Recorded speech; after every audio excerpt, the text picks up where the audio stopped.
Bre, lihat langit, ada meteor shower. Kemana? Itu lihat. Kagak kelihatan, kocak. Mata lu kurang jeli sih. Masalahnya bukan mata gua, tapi langitnya yang terlalu banyak polusi. Pernah gak lu lihat langit malam tapi gak nemu satupun bintang di langit? Yang ada cuma kabut cahaya yang menutupi indahnya malam. Ayo kenalan sama yang namanya polusi cahaya. Singkatnya, ini kondisi di mana kita terlalu banyak menggunakan cahaya buatan yang gak karuan. Coba lu lihat light pollution map dunia ini. Area-area yang nyala terang benderang itu bukan tanda peradaban paling cerdas, tapi bukti betapa mubazirnya kita sama lampu. Coba deh bedain langit malamnya di tengah kota yang warnanya kayak kuah soto sama langit malam di pegunungan yang jauh dari perkotaan. Pasti kita bisa dengan jelas ngelihat langit yang penuh dengan bintang. Mungkin ada yang nanya, Bukannya bagus bre kalau terang, biar malam-malam gak jadi serang begal kayak di Gotham City. argumen lu wajar kok, tapi nyatanya ada dampak yang jauh lebih absurd dari yang lu bayangin. Pertama, tubuh lu yang jadi korban. Pernah gak lu tidur udah full 8 jam tapi tetap ngerasa belum fresh?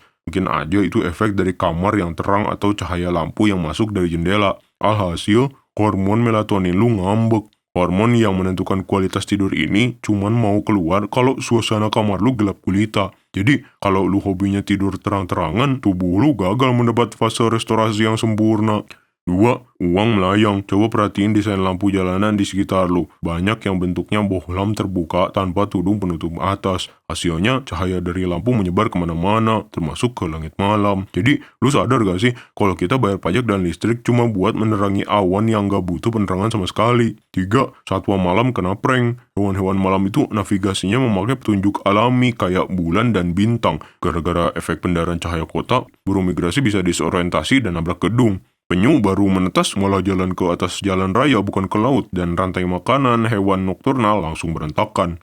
Bukan cuma hewan dan dompet kita doang yang rugi, dunia sains juga pusing 7 keliling. Fenomena ini namanya sky glow, yaitu pendaran cahaya kota yang bikin langit malam kehilangan kegelapan alaminya. Alhasil, para astronom yang pakai teleskop canggih di bumi jadi makin kesulitan buat mengamati galaksi dan benda langit lainnya.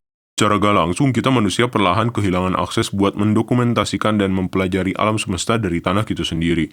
Bintang yang dari zaman nenek moyang kita jadi navigasi dan inspirasi mitologi, sekarang hilang cuma gara-gara lampu neon kopdes. Tapi tenang guys, berita baiknya, polusi cahaya ini paling gampang diperbaiki secara instan dibandingkan dengan polusi plastik di laut maupun polusi udara yang membutuhkan waktu bertahun-tahun untuk membersihkannya.